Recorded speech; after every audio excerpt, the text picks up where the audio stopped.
Douglas, the last question. Actually, let me give you a quotation and then a little vignette. Let me tell you a little story and then hand it to you.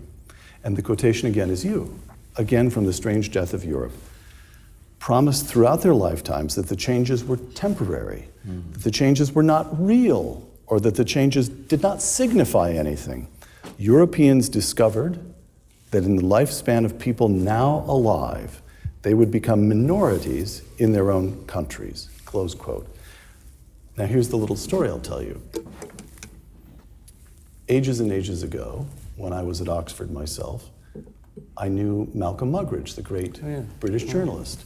And Malcolm Muggeridge used to say that he often used to say, surveying what he even then saw as the decline of the West, used to say that he felt himself in the same position as a Roman in the 5th century. Yes. And he had a particular affection for Augustine in North Africa, looking across the Mediterranean at the decline of the culture that he loved, and hearing about the sack of Rome.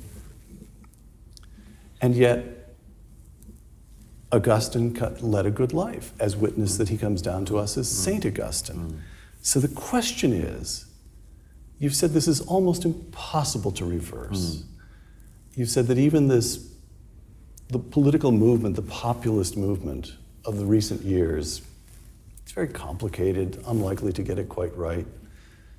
So if it's over, Douglas, if it's over, if in your lifetime it's over, how does Douglas Murray lead a good life? What is the definition? What components of fighting back, of resignation, do right-minded Europeans somehow or other establish some kind of analog to the Benedictine monasteries where they try to keep the culture alive? What will constitute a good life if, as you argue, it all just winds down? My own view is that it should partly be done by living the life that we thought to be a good life until yesterday. We're very unlikely to come up with an entirely new definition or invention, very unlikely that we're going to invent new gods, very unlikely we're going to come up with new religions, very unlikely we're sitting here in Florence, very unlikely we're going to be able to do anything this good again. So why don't we have the recognition of what a good life was that was very recognizable until yesterday?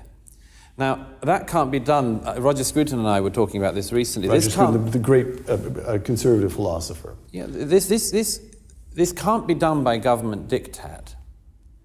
It can't be done because the President of the United States or the Prime Minister of Great Britain says that it should be so. There are certain things they could not do that might make it easier. But this just comes from people. It comes from individuals and people leading by example.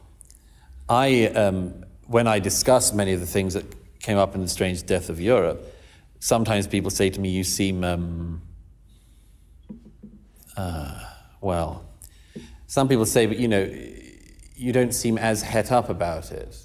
And that must mean that you know it's over, because otherwise you would be more... Yes, there's a difference between fight and resignation. Yes. There's a difference between those two. And you work out, don't you, as an adult, what it's worth wasting yourself on, and what points you should keep making, and when you've made them enough, and when you've hit your head against that wall enough, and you just have to work it out. And I've said everything I can to try to warn my fellow countrymen and Europeans and Americans and others who've taken the book to heart of what I think is happening. But I don't intend, I've done my best shot at it. And my own view is that after that, you have to live the life that you ought to live in the civilization you enjoy. And you see, it's more than enjoyment, obviously, isn't it? One of the problems, one of the things I wish one could communicate better to people is that all the things that they think are excluding people are not. They're offering people the best chance they'll ever have in their lives to get to civilization, or civilization to get to them. And when people rail against things like this city we're sitting in, think that it epitomizes capitalism and patriarchy and racism and more, I just think, I wish more people could take the attitude that I've taken throughout my life to these things, which is you don't have to be tub thumping, you don't have to be a wild flag raving patriot or anything like that, but your attitude should be gratitude. I mean, it's not as if this is nothing. The city we're sitting in is enough for a whole lifetime, and a very, very well-lived lifetime. And it's all there. All of the literature, the books, the art, the thought, the music, everything, it's there. And all you have to do is to reach out and take it and be part of it.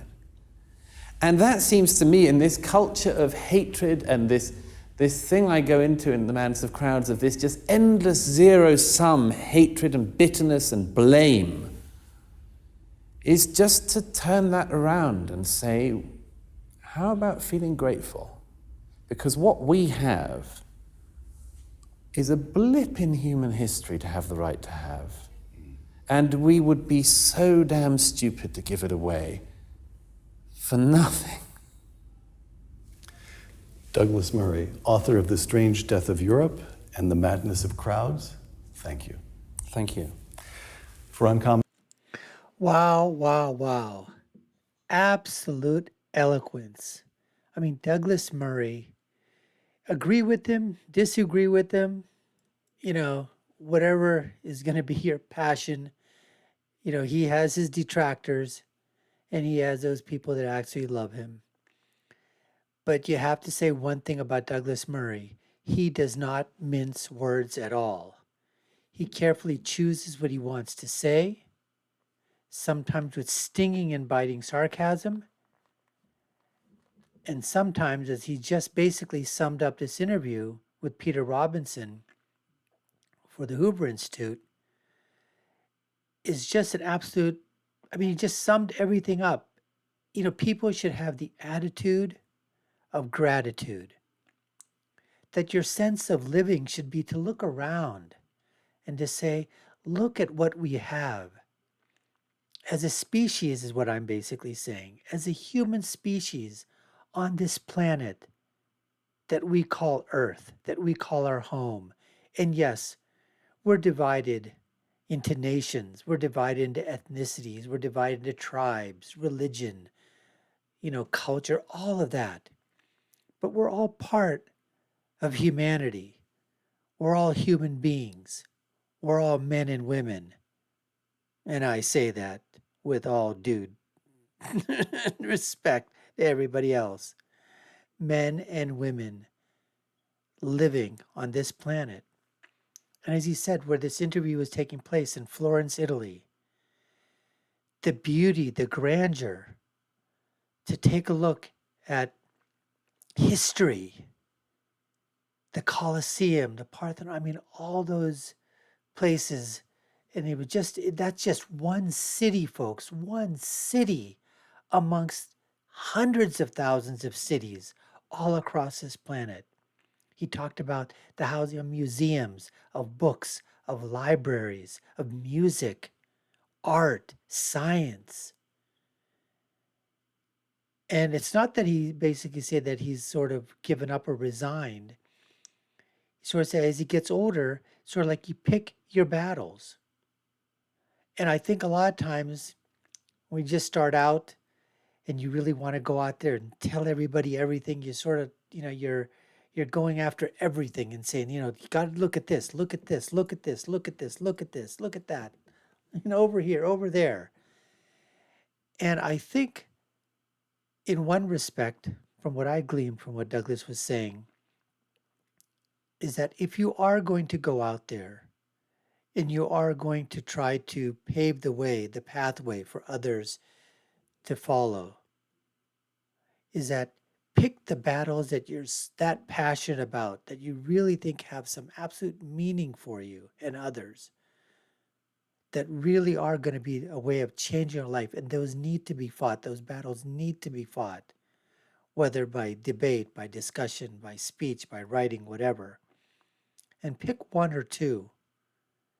And then those are the ones that you concentrate on and try to win those battles. Because there's going to be so many others that are going to be alongside you.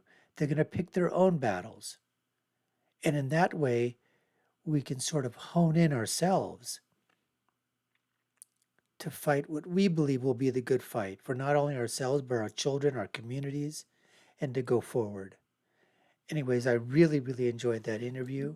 We're going to do so many more with these folks, but in the meantime, we appreciate you taking the time to watch. We know there's so many other videos and channels out there for you, so we certainly do appreciate you taking the time to take a look at ours. And if we've earned it, we'd love for you to subscribe to the channel, like, share, and follow us. You all know what to do.